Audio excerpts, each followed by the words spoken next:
Versus দেব, অর্থাৎ Kunal Ghosh versus superstar দেব।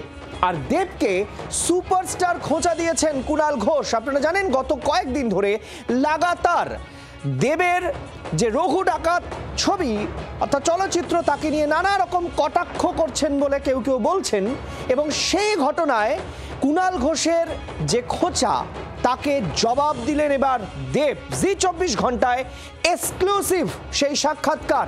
তিনি জানান মুখ্যমন্ত্রী তাকে ফোন করেছিলেন, মুখ্যমন্ত্রী তার সঙ্গে কথা বলেছেন।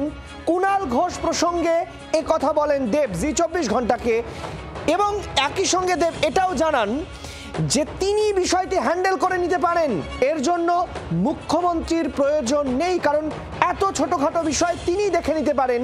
মুখ্যমন্ত্রীকে তিনি জানান যে এই বিষয়ে আপনার কথা বলার দরকার ছিল না। কি বলেছেন কুণাল ঘোষ প্রসঙ্গে দেব জি24 ঘন্টাকে এক্সক্লুসিভ দেখুন।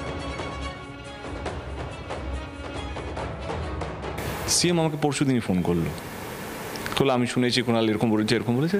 তারপর আমাদের মধ্যে কী আলোচনা হচ্ছে সেটা আমি হয়তো প্রেসের সামনে বলতে চাই না। আমি দিদিকে একটাই কথা বললাম, দিদি আপনি আমাদের জন্য অনেক কিছু করেছেন, ছোটো মোটো ব্যাপার আপনি ঢুকবেন না। যেটা আমি এরকম যদি জায়গা হতো আমি আপনাকে ফোন করতাম, আমার মনে হয়নি। এবারে আমি না নিজেকে খুব ভালো ট্রেন করে নিয়েছি, অ্যান্ড থ্যাঙ্কস টু আমার রাজনীতির জন্য। উত্তর না দেওয়াটাই হচ্ছে সবচেয়ে বড় উত্তর। আজকেও আমি কাউকে উত্তর দিতে চাই না। সাকসেস কথা বলে, আমরা সবাই জানি। উনি বলছেন যদি ডাকাতের ছবি দেখতে হয় তাহলে দেবী চৌধুরী দেখবেন। কুণাল তো আমার খুব কাছের মানুষ। এবারে কে কি কেন কি কিসের জন্য বলছে আমি হ্যাভ নো আইডিয়া। যেখানে আমার কন্ট্রোল নেই সেটা নিয়ে ভাববো কেন। বাংলার আওয়াজ, বাঙালির আবেগ, জি24 ঘন্টা।